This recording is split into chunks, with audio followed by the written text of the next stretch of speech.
Okay, thank you very much. It's a great honor to be with you.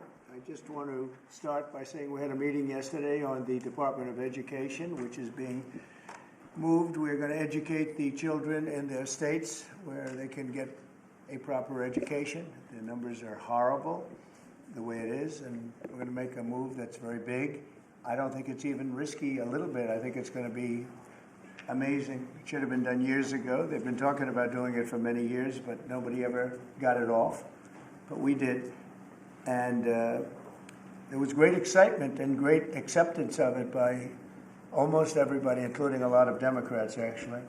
I do want to say that I've decided that the SBA, the Small Business Administration, headed by Kelly Loeffler, is a terrific person, will handle all of the student loan portfolio. We have a portfolio that's very large, lots of loans, tens of thousands of loans, pretty complicated deal.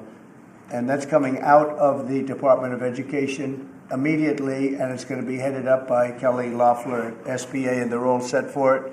They're waiting for it, and it'll be serviced much better than it has in the past. It's been a mess. And also, Bobby Kennedy, the Health and Human Services, will be handling special needs and all of the nutrition programs and everything else. Rather complex, but that's going to be headed by and handled by Health and Human Services. So I think that'll work out very well. Those two elements will be taken out of the Department of Education, and then all we have to do is get the students to get guidance from the people that love them and cherish them, including their parents, by the way, who will be totally involved in their education, along with the boards and the governors and the states. And it's going to be a great situation. I guarantee that in a few years from now, I hope I'm going to be around to see it, but I think we're going to see a lot of it. I think that you're going to have tremendous results. You're going to have results like Norway, Sweden, Denmark, a lot of the countries that do so well. I think you're going to have a lot of those results. If you look at Iowa and Indiana and Idaho, so many places that run so well, Florida, Texas, big ones, you're going to have great education, much better than it is now at half the cost. And we're not even doing it as a cost item, although you will save probably half, maybe more than that. And you're not going to be at the bottom of the list. You're going to be much higher, and maybe you'll be I will guarantee some of the states will be at the top of the list. They'll be comparable or better than these number 1, 2, 3, 4, 5 the countries that are in the top 5 positions. So that's to me, it's very exciting, and it's been received very well. So I just wanted to tell you about the student loans and special needs. But we're here for a reason today that is very exciting, and I'm thrilled to announce that at my direction, the United States Air Force is moving forward with the world's first 6th-generation fighter jet. Number 6, 6th generation. Nothing in the world comes even close to it. And it'll be known as the F-47. The generals picked a title. And it's a beautiful number, F-47. It's something the likes of which nobody has seen before in terms of all of the attributes of a fighter jet. There's never been anything even close to it, from speed to maneuverability to what it can have to payload. And this has been in the works for a long period of time. After a rigorous and thorough competition between some of America's top aerospace companies, the Air Force is going to be awarding the contract for the next generation air dominance platform to Boeing. As you know, it was highly competed for. There was a lot of competition, generals, and it's been going on for a long time. Very, very tough competition, but this plane is produced numbers that nobody's ever seen before. The F-47 will be the most advanced, most capable, most lethal aircraft ever built. An experimental version of the plane has secretly been flying for almost 5 years, and we're confident that it massively overpowers the capabilities of any other nation. There's no other nation. We know every other plane. I've seen every one of them. And it's not even close. This is a next level. You know, level 5 is good. This is level 6, they say. The F-47 is equipped with state-of-the-art stealth technology. It's virtually unseeable and unprecedented power. It's got the most power of any jet of its kind ever made. Maneuverability, likewise, is there's never been anything like it, despite the power and speed. Its speed is top. It's over 2, which is something that you don't hear very often. America's enemies will never see it coming. Hopefully we won't have to use it for that purpose, but you have to have it. And if it ever happens, they won't know what the hell hit them. A new fleet of these magnificent planes will be built in the air during my administration over the next couple of years. It's ready to go. They've already built much of what has to be built in terms of production, including the sheds. We'll ensure that the USA continues to dominate the skies. We've given an order for a lot. We can't tell you the price because it would give way to some of the technology and some of the size of the plane, good-sized plane. This contract also represents a historic investment in our defense industrial base, helping to keep America at the cutting edge of aerospace and technology. Our allies are calling constantly. They want to buy them also, and certain allies will be selling them, perhaps toned-down versions. We like to tone them down about 10%, which probably makes sense because someday maybe they're not our allies, right? But I would like to ask Secretary Hegseth, who's doing a fantastic job. He's really been very inspiring in so many ways, and I must say that before he speaks, we have had record people wanting to join our military in the last 2.5 months, literally since this, I think probably since the election, November 5th, but especially since we came to office and since I announced Pete. He's young, he's smart, he's strong, he loves it, and they love him. But we've had record numbers of people wanting to join our military. Now, if you go back 6 months, it was the exact opposite. You had record numbers of people not wanting to join the military. Now you have record numbers of people wanting to be in our military, and that's a great honor. That shows you we're really on the right track. So, Pete, maybe you'd say a few words. Sure. Please. Well, Mr. President, this is a big day. This is a big day for our warfighters. This is a big day for our country, a big day in the world. The name of this program is the Next Generation of Air Dominance. And Mr. President, because of your leadership, your clarity, America is going to have generations in the future of air dominance because of this 6th generation fighter. We've had the F-15, we had the F-16, the F-18, the F-22, the F-35. Now we have the F-47, which sends a very direct, clear message to our allies that we're not going anywhere, and to our enemies that we will be able to project power around the globe unimpeded for generations to come. Mr. President, this is a gift to my kids and your kids, to my grandkids and your grandkids. This is a historic investment in the American military, in the American industrial base, in American industry that will help revive the warrior ethos inside our military, which we're doing, rebuild our military, which the previous administration did not do, by the way, Mr. President. They paused this program and were prepared to potentially scrap it. We know this is cheaper, longer range, and more stealthy. President Trump said we're reviving it and we're doing it. And then we are also going to reestablish deterrence. Under the previous administration, we looked like fools. Not anymore.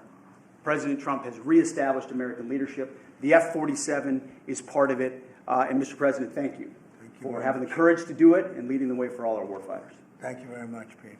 One of the things I will say, but the generals are going to speak in just a couple of seconds, but this plane flies with drones. It flies with many, many drones, as many as you want, and it's a technology that's new, but it doesn't fly by itself. It flies with many drones, as many as we want, and that's something that no other plane can do.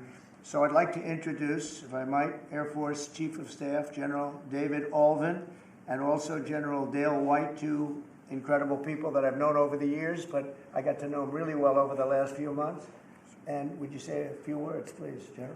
Thank you very much, Mr. President. Mr. President, Mr. Secretary, thank you so much for your unwavering commitment to our military. I will say this is a big day. This is a big day for our United States Air Force as well. You know, air dominance is not a birthright, but it's become synonymous with American air power. But air dominance needs to be earned every single day. And since the earliest days of aerial warfare, brave American airmen have jumped into their machines, taken to the air, and they've cleared the skies. And whether that be clearing the skies so we can rain down destruction on our enemies from above, or we can clear the path to the ground forces below. That's been our commitment to the fight, and that's really been our promise to America. And with this F-47 as the crown jewel in the next generation air dominance family of systems, we're going to be able to keep that promise well into the future. I also want to thank everyone from industry and with the government, our engineers, who have worked tirelessly on this program to bring it where we are right now today. This shows that American talent, American skill, and American determination are second to none, because this platform is second to none. So we believe that this provides more lethality, it provides more capability, more modernized capability in a way that is built to adapt. This, along with our collaborative combat aircraft the President talked about with drones, this is allowing us to look into the future and unlock the magic that is human-machine teaming. And as we do that, we're going to write the next generation of modern aerial warfare with this. This enables us to do this. The manner in which we put this program together puts more control in the hands of the government, so we can update and adapt at the speed of relevance, at the speed of technology, not at the speed of bureaucracy. This is more Air Force. This is more options for the President. We say as our mission in the United States Air Force is to fly, fight, and win air power anytime, anywhere. If you want to go anywhere, you have to have a platform that gets you anywhere. This provides the President options from the very one end, which is a quick response, and then we can get right back into fighting stance without having to deploy troops that are going to take maybe months and cost more lives. We can be back in fighting stance, and maybe we restore that deterrence. All the way to decisive victory as part of a joint force that is the most lethal and capable military ever known in history. That's what we provide now, and this allows us to provide it into the future. It's more deterrence, more capability. It's what peace through strength looks like into the future, Mr. President. And so we're very proud to do that. And all we can say is, on behalf of the United States Air Force, let's deliver. Thank you very much. Thank you, General. Would you like to say something? No, sir, I'll just double down on what the chief said. He knows what to do. Generational He knows leap. who the boss And is. that's exactly right. Air superiority is what it's all about, and this is what we'll deliver. That's great. Thank you very much. Great job. We've worked together long and hard on this, and this was a big secret. In fact, we don't show too much of the plane for that reason. You see what we show? You see how beautiful that is, but that's just a very small part of it. Sure. I wasn't surprised. I was wondering how much are you going to show if they came in with that. You see a wheel in the front? That's about it. Any questions? Mr. President President, Trump, Peter? is 80,000 pages of documents is a lot to sift through. Yeah. Can you just tell us who killed Kennedy? Well, I was given the task of releasing that because many presidents have gone through it and they haven't released. And I said, release. We even released Social Security numbers. I didn't want anything deleted. They said, sir, what about Social Security? People long gone, but they're long gone, so I can't imagine. But I said, if you don't delete it, if you do delete it, we have people are going to say, why did you delete it? There's something in there. So we gave Social Security, we gave everything.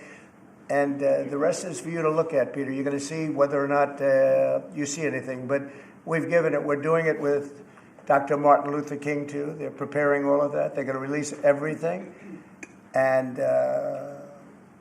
whoever else they want. I mean, we have nothing. We really have nothing to hide. We shouldn't have. When a lot of time goes by.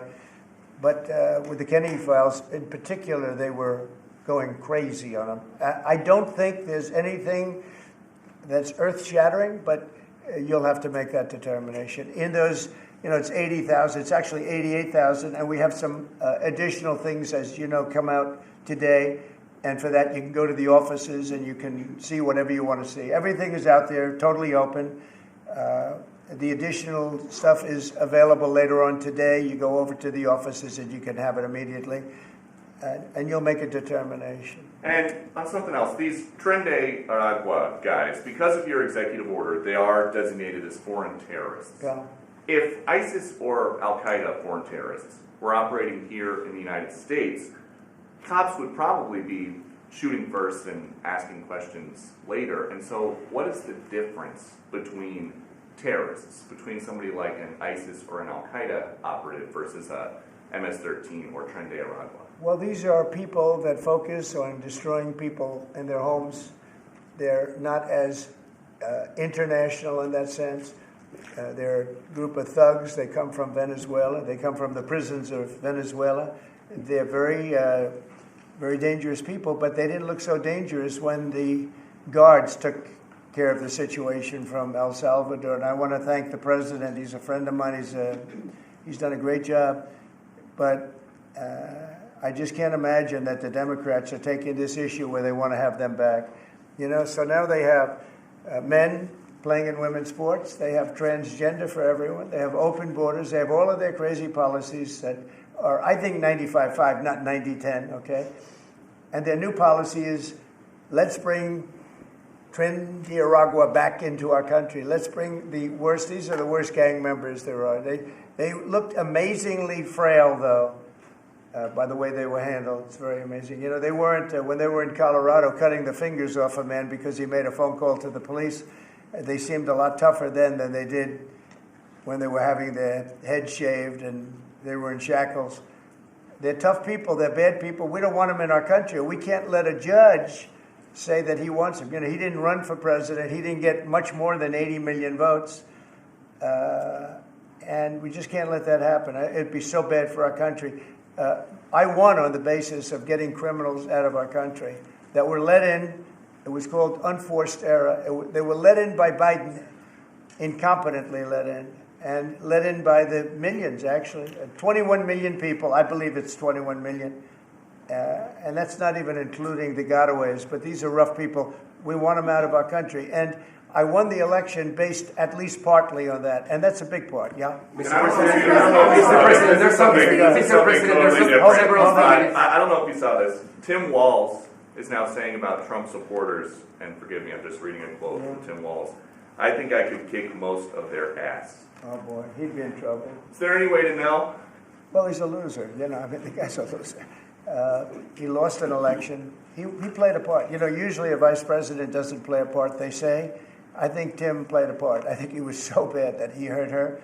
But she hurt herself, and Joe hurt them both. They didn't have a great group, but I would probably put him at the bottom of the group. Have you heard that Biden wants to get back involved for Democratic politicians, fundraising and campaigning against your policies? I hope so. Mr. President, there are several families. Mr. President, there are families from some of the people. Who are you with? I'm with La Nación newspaper from Argentina. There are families from some of the people that were on those flights to El Salvador that claim that they're not criminals, they're not members of Tren de Aragua, of MS-13. What can you tell them, and what guarantees can you give them that everyone in those planes were actual criminals, terrorists, as you said? Well, I was told that they went through a very strong vetting process, and that that will also be continuing in El Salvador. And if there's anything like that, we would certainly want to find out. But these were a bad group. This was a bad group, and they were in bad areas, and they were with a lot of other people that were absolutely killers, murderers, and people that were really bad with the worst records you've ever seen. And but we will continue that process, absolutely. We don't want to make that kind of a mistake. Is the U.S. planning to give up the position of NATO's Supreme Allied Commander, and if so, why? NATO is something that I saved. NATO was gone until I came along. In fact, the previous Secretary General, very good man, both of them are good. The current man is fantastic. But both of them have said, if it wasn't for Trump, you wouldn't even have a NATO, because we were paying the cost of almost all of the countries. And now they're paying. I said, we're not going to do this. We're not going to continue. You hurt us on trade. You do bad things on trade. And then on top of it, we're supposed to pay for your military. And because of what I did, hundreds of billions of dollars flowed into NATO by countries that just weren't paying. They were delinquent. They weren't paying their bills. So NATO is solid. They're strong. But they have to treat us fairly. Are we going to give up the... Because, look, without us, NATO's not the same thing. And I can tell you, I've been having very good discussions, as you know, with President Zelensky and with President Putin, and President Putin will tell you that without the United States, he wouldn't be worried. But he is worried when the United States is involved. And I have to tell you, I've dealt very well with both gentlemen, and we have, I think we have the confines of a deal. I hope we have the confines of a deal. I'm doing it for two reasons. Number one, and by far most importantly, thousands of young people, and they're not American people, they're Russian and they're Ukrainian, are being killed every week, thousands a week. And also the United States has paid, because of Biden, $350 billion on a war that should have never happened. If we had a competent president in this sitting right here, that war would have never happened. It would have absolutely never happened with me. And it didn't happen. For 4 years, it didn't happen. Mr. President, do you think you have the authority, the power to round up people, deport them, and then you're under no obligation to a court to show the evidence against them? Well, that's what the law says, and that's what our country needs, because we were, unfortunately, they allowed millions of people to come into our country, totally unvetted, totally unchecked. So you ought to ask, did he have the authority to allow millions of people? Did Biden have the authority to do something that's unthinkable, have open borders where millions of people poured into our country, totally unvetted and totally unchecked, just as you would say? And many of those people were criminals. Many of them were from jails and prisons and mental institutions and gang members and drug dealers and very dangerous people. Many were murderers. We have 11,088 that we know of murderers they murdered. Of that number, at least half killed more than one person. They're in our country. They're in a location near you. Biden allowed that to happen to our country. And his people that really ran the country. And the person that operated the auto pen, I think we ought to find out who that was, because I guess that was the real president. So when you ask me if we have the authority, did Biden have the authority to allow millions of people to come into our country? Many of these people hardened criminals at the top of the line who have caused tremendous damage in our country. You see them in New York City fighting with our police. I mean, literally having fist fights in the street with our police. These are tough, hard criminals. Many of them came out of jails, and not just South America, from all over the world. They came out from Africa, from the Congo. They came out from Asia, not just South America, but many from South America. These are hard, tough criminals, and we have to get them out. And a judge sitting behind a bench someplace got a nice appointment. You can't take that away from the people that are responsible. Now, in this case, Marco Rubio has a lot of big decisions to make, and he's a fantastic person, a great man. I think he'll be our best. I think he has a chance to be our best Secretary of State. He's been doing incredibly. He works so hard. He's gone to so many different countries already, and he's got the authority to get bad people out of our country. And you can't stop that with a judge sitting behind a bench that has no idea what goes on, who happens to be a radical left lunatic. Do you think the judiciary is You guys today are denying. You guys are denying this New York Times report that Elon Musk was going to be shown a 20 to 30 page presentation about a theoretical war plan against China. Why not just show it to Elon? Because I don't want to show it to anybody. You know, you're talking about a potential war with China. Now, I deal with these people all the time, and I'm dealing with Pete. I'm dealing with these gentlemen on numerous different airplane purchases, and I think they're all going to be great. But I don't want other people seeing potential war with China. We don't want to have a potential war with China, but I can tell you if we did, we're very well equipped to handle it. But I don't want to show that to anybody. But certainly you wouldn't show it to a businessman who is helping us so much. He's a great patriot. He's paying a big price for helping us cut costs, and he's doing a great job. He's finding tremendous waste, fraud, and abuse. But I certainly wouldn't want, Elon has businesses in China, and he would be susceptible perhaps to that. But it was such a fake story. The New York Times is just as fake as CNN and MSDNC. And anybody read that story, people laughed at that story. Who would do such a thing? And the first thing I did is I called Susie and I called Pete. I said, is there any truth to that? And they said, it's ridiculous. No, he's over there to talk about costs. You might want to address that, Pete. But Elon was over there today to address costs. Doge. thing called Doge, which you've heard about. Pete? That's exactly right, Mr. President. You pointed out it was a fake story. We pointed out it was meant to sort of undermine whatever relationship the Pentagon has with Elon Musk. Elon Musk is a patriot. Elon Musk is an innovator. Elon Musk provides a lot of capabilities our government and our military rely on, and I'm grateful for that.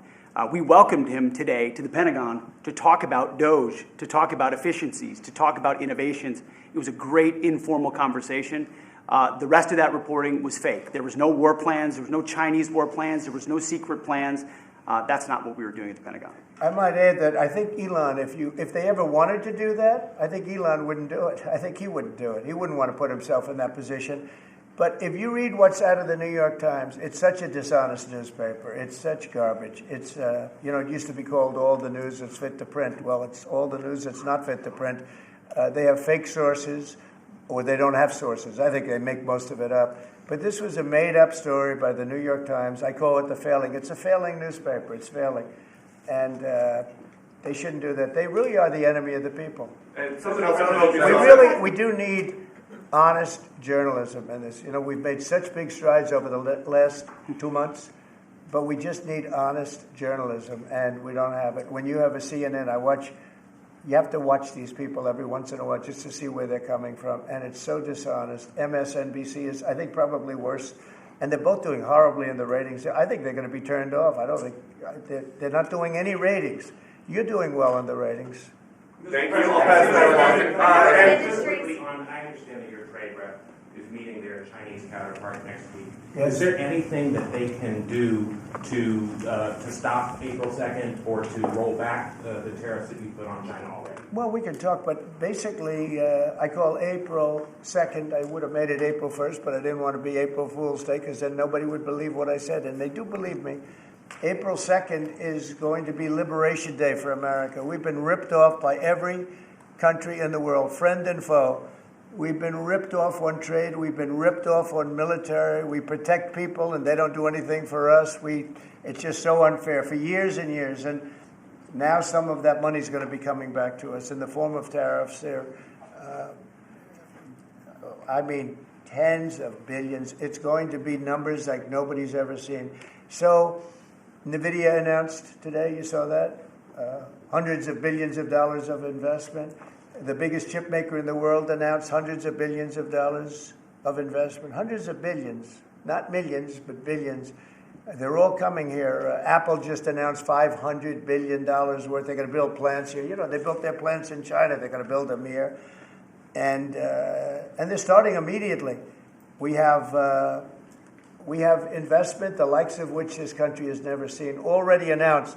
And they all want to have news conferences. I don't have enough time to have that many news conferences, but I would say so far at least $4 trillion. $4 trillion is coming in.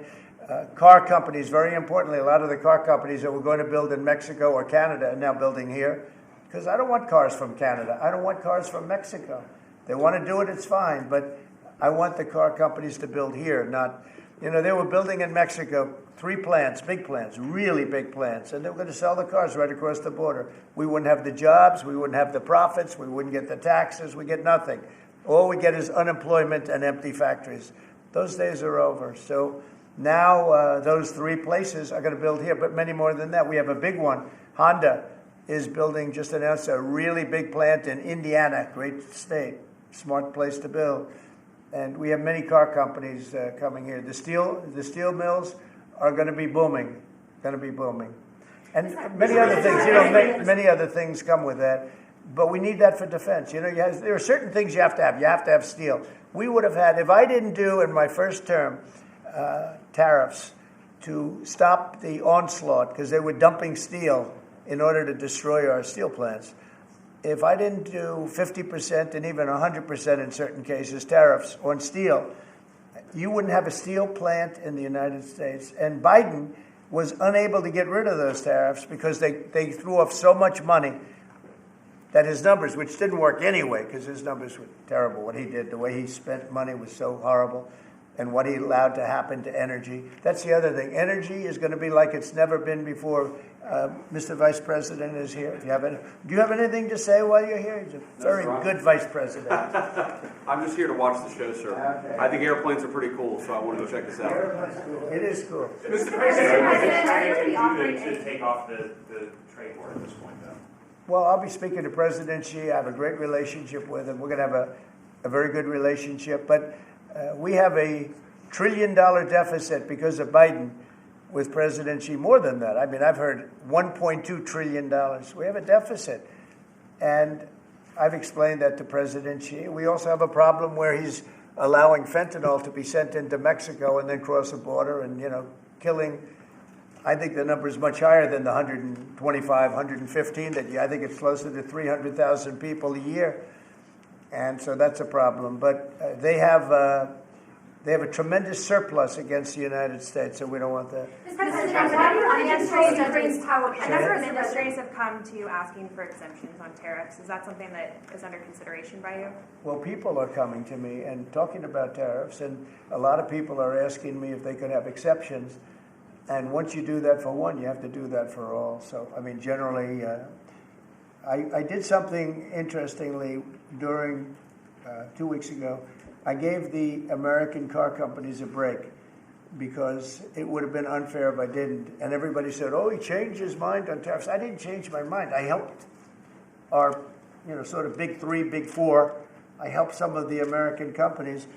And instead of taking it properly, they said, oh, he changed it. I don't change. But the word flexibility is an important word. Sometimes there's flexibility. So there'll be flexibility. But basically, it's reciprocal. So that if China's charging us 50% or 30% or 20%, and I don't mean China, I mean anybody, any country, Canada. Nobody knows that Canada's charging our dairy farmers. They have 270% tariffs. Nobody knows that.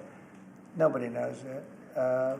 They have up to 400%. They have a couple of tariffs at 400%.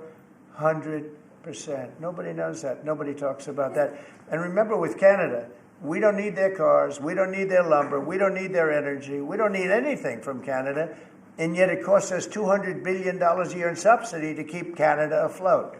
So when I say they should be a state, I mean that. I really mean that. Because we can't be expected to carry a country that is right next to us on our border. It would be a great state. It would be a cherished state.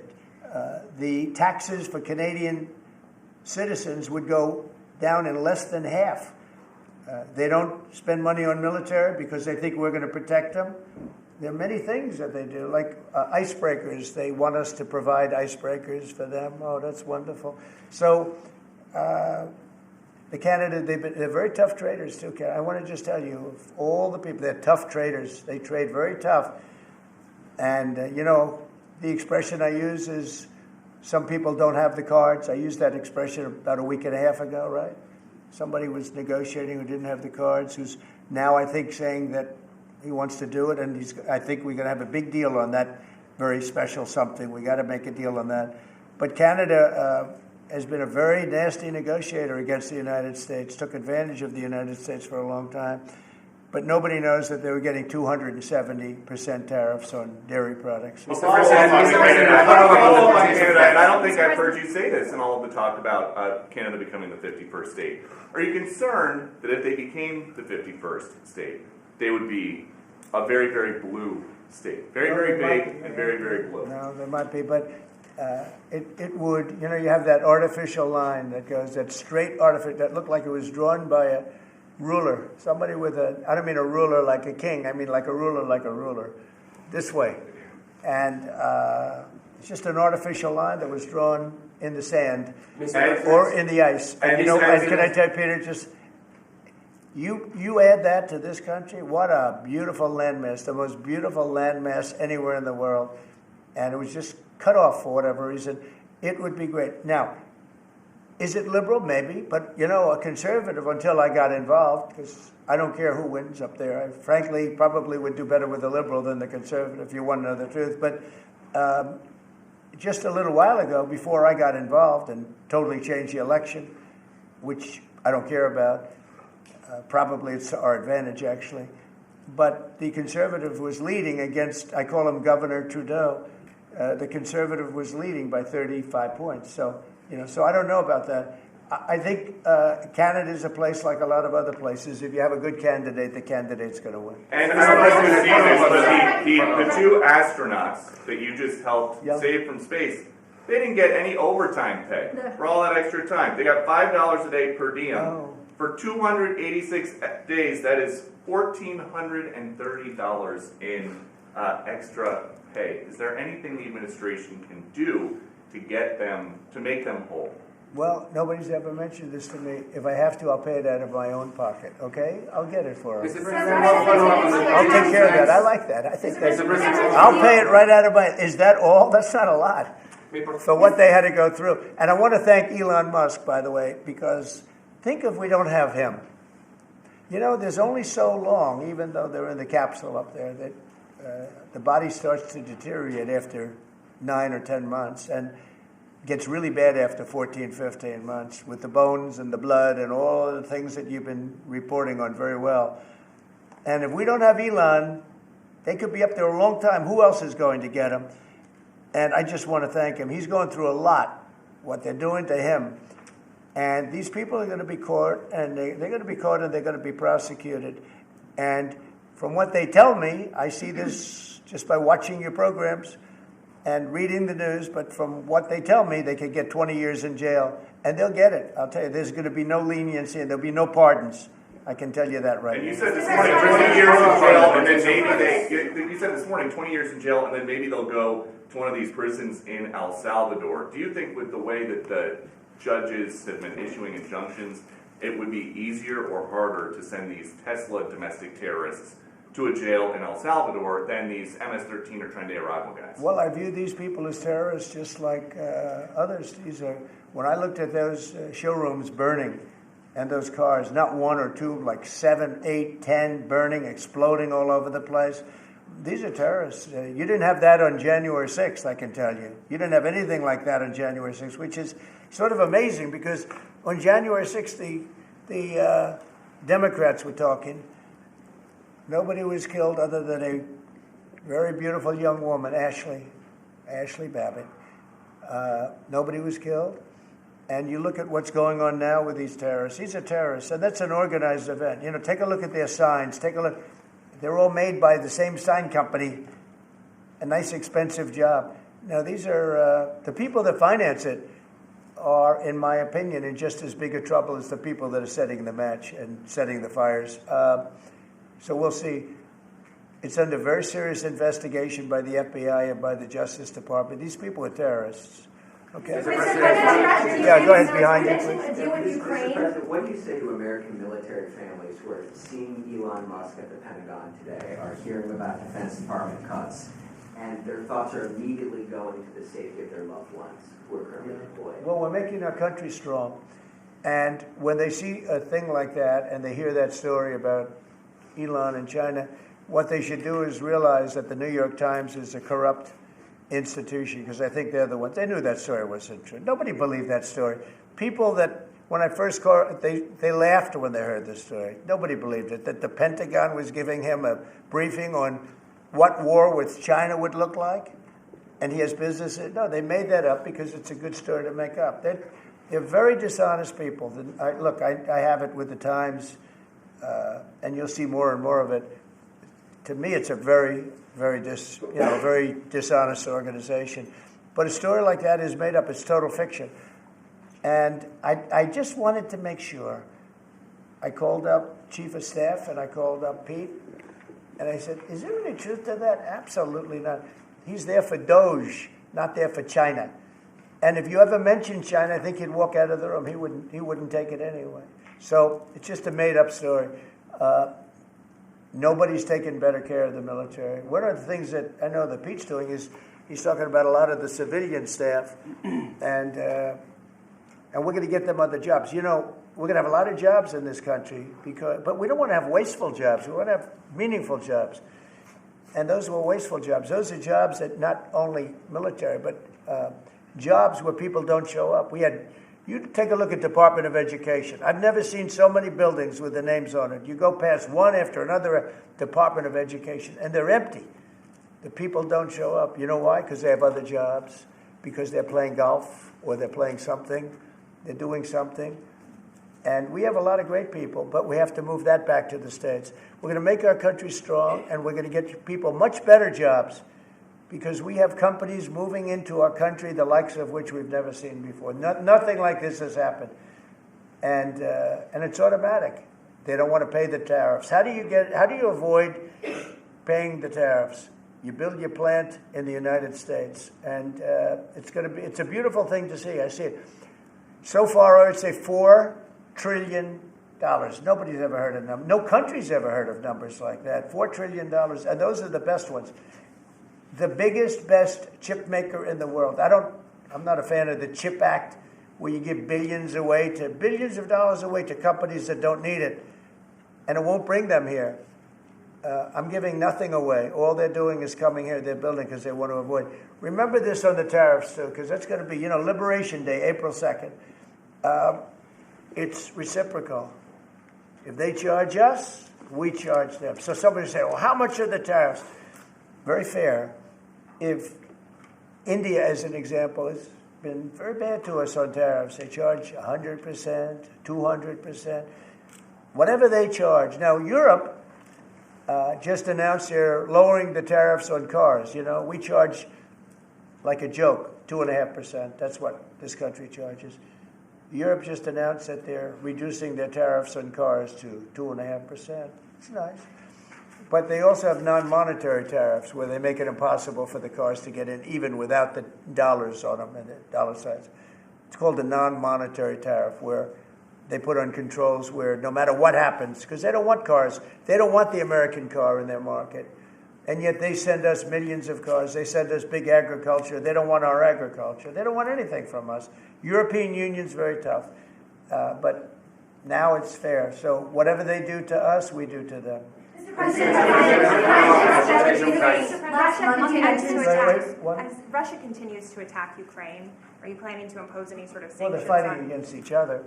I think we're going to have a ceasefire on a lot of areas, and so far that's all held very well.